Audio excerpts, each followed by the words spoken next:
Jadi setelah saudara kita meninggal, pasti meninggal, maka yang pertama lakukan apa? Pertama, memejamkan matanya. Biasanya orang itu kan meninggal terbuka. Rasul mengatakan, idza qubidur ruh tabi'ul basar. Orang udah cabut nyawanya, diikuti matanya, cabutnya kepala, akan begini. Dan mulutnya terbuka. Maka langsung segera katukan. Beberapa saat, jangan langsung lepas sampai dia diam. Maka kadang-kadang kita sampai temukan sampai diikat loh, karena nggak ditutup waktu meninggal.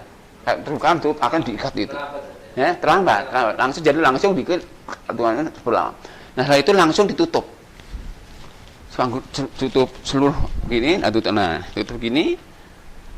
Nah, kemudian keluarganya ya segera ini diberikan peralatan mandikan. Untuk mandikan gimana caranya?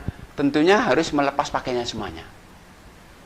Dan jenazah itu lagi tidak harus didekapkan, kalau harus didekap di sini aja. Kenapa? Jenazah itu cepat kaku ya. Nanti kalau sedekap dimandikan sulit. Dilepaskan pakaian juga sulit juga.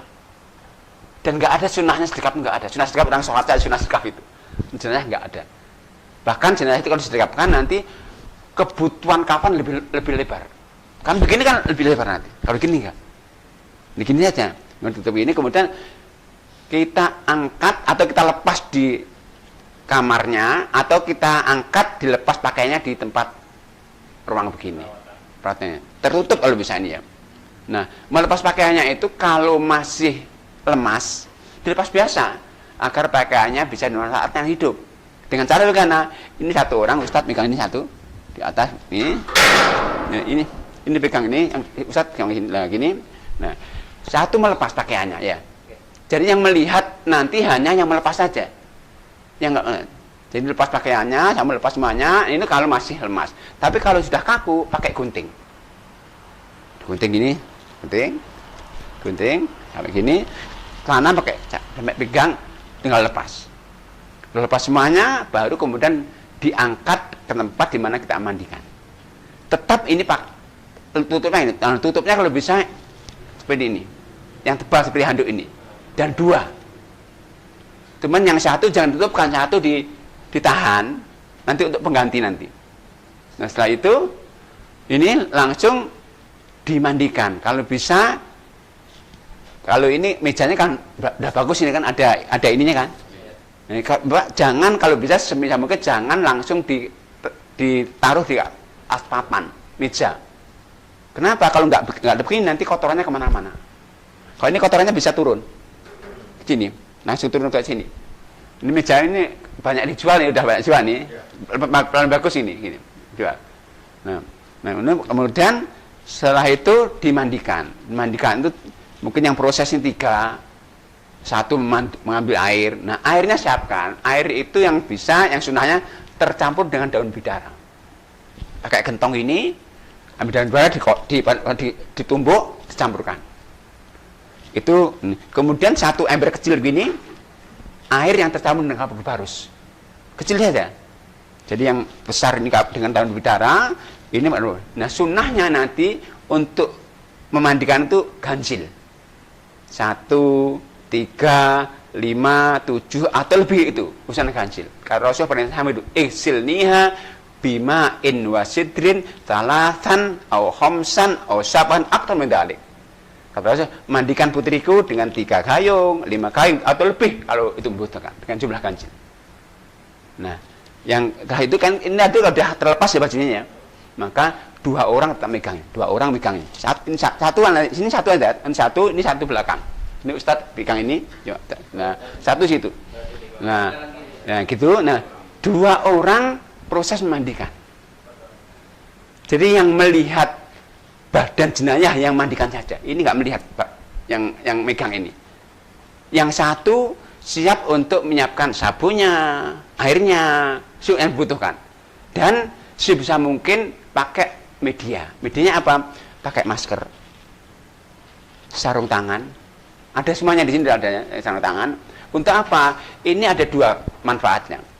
Jadi orang itu meninggal berpotensi menularkan penyakit. Ya. orang itu meninggal berarti menularkan penyakit. Nah, penyakit orang meninggal itu bisa lewat sentuhan. Lewat sentuhan. Maka upayakan di samping pakai masker juga pakai sarung tangan. Itu sunnah. Jadi itu untuk medisnya. Jadi itu menghindari. Jadi untuk menghindari penyakit tadi sekali lagi, pertama pakai sarung tangan, pakai masker. Yang kedua, secara sunnah begini, agar dengan pakai masker, pakai sarung tangan, kita nggak menyentuh aurat langsung, kita nggak menyentuh kotoran langsung. Jadi ya gini.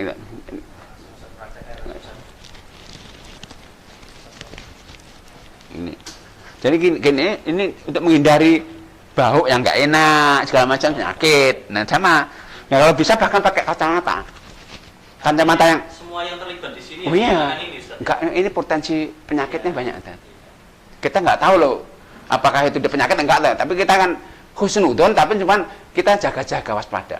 Maka kalau bisa di samping ini, satu kebutuhannya sarung tangan yang tipis sekali itu banyak di apotek tuh, ya, sarung tangan. Kemudian yang ketiga kalau bisa kacamata. Kacamata seperti kacamata renang itu yang begitu yang begini. Sebab apa ya? Cipratan kan bisa aja tuh masuk mata segala macam. Itu sekali lagi untuk menghindari secara medis dan secara sunnah begitu. Ini kemudian setelah itu setelah siap, kemudian kalau bisa pakai ini sarung tangan yang seperti ini. Nanti caranya makanya ada medisnya cara. Jadi cara ini kita nggak boleh pegang ini. Jadi caranya ada, kita ada teknisnya caranya. Nah kemudian itu kalau ada waslap ya, waslap itu apa? Untuk kotoran-kotoran. Nah itu juga ada ini Bapak. Nah ini juga pakai selemek. Ya nggak apa-apa Pak, nggak apa-apa. Selemek juga bisa, selemek. Nah kemudian setelah itu gini, okay. Setelah itu apa lakukan? Satu orang nanti ini pakai sarung tangan, kemudian pakai waslap yang sudah dibasahi, dibersihkan kotoran-kotoran jenazah. Apa kotoran jenazah itu ya kita ambil ya jenazah mulai dari matanya, mungkin kotoran matanya sampai kotoran nanti sampai. Nah ketika udah kepalanya udah bersih kotoran, ini kalau bisa masih lemas agak dudukkan begini. Dudukkan begini untuk ditekan. Dikit-dikit. Agar kotorannya keluar. Ini langsung jatuh ke sini bawah kotorannya. Ini kalau orang sakitnya nggak di rumah saya nggak diinfus banyak kotorannya. Oh diinfus lama nggak keluar kotoran. Nah kadang-kadang orang sakit mendadak itu kan banyak kotorannya. Maka ditekan dikit. Kemudian setelah kita yakin bersih, maka agak diginikan dibersihkan. Ini kan ini kan pakai waslap ini, pakai dibersihkan tuburnya. Saya berikan kita akan bersih, ambil kapas, masukkan ke tuburnya, kapas. Begini rapat lagi.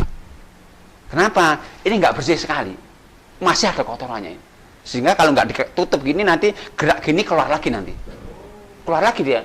Karena ini udah nggak berfungsi kan, itu udah terbuka sama sekali, maka gerak gini keluar lagi. Maka setelah kita yakin bersih, kita tutup dengan kapas, kalau itu plester aja nggak apa-apa tuburnya. Ini berarti sudah bersih kan kotoran, sudah bersih. Kemudian berikutnya diwudukan. Wudukan yang rukun saja, yaitu wajahnya. Ini basah gimana? Jangan basah. Wajahnya. Kemudian yang kanan, caman sampai siku, kiri, usap kepalanya, kemudian kakinya. Juga 3 kali. 1 kali cukup. Iya digerujuk aja, digosok dengan. Setelah itu dan wudukan baru mulai menyiram. Mulai dari kepalanya, jadi ambil satu mulai dihitung nih, ya 1, ya, ini 1, gini, kalau udah basah semuanya disabuni, dikeramasi. Setelah itu diiringkan ke kanan. Untuk apa? Untuk menggosok yang sini, bawah, belakang. Samping kan? Samping, kemudian dibersihkan lagi dengan sabun. Ya. Setelah itu baru miring ke kiri. Sama. Disiram lagi. Disabun lagi.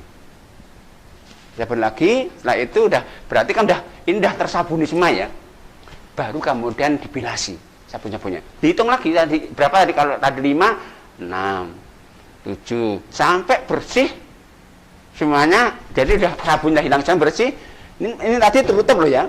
Tutup ya. Nah, setelah bersih ini langsung dihandukkan.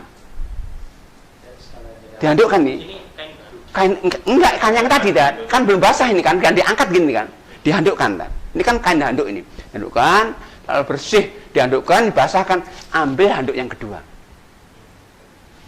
Jadi anggap dari kain ihram yang kedua, bentangkan di atasnya.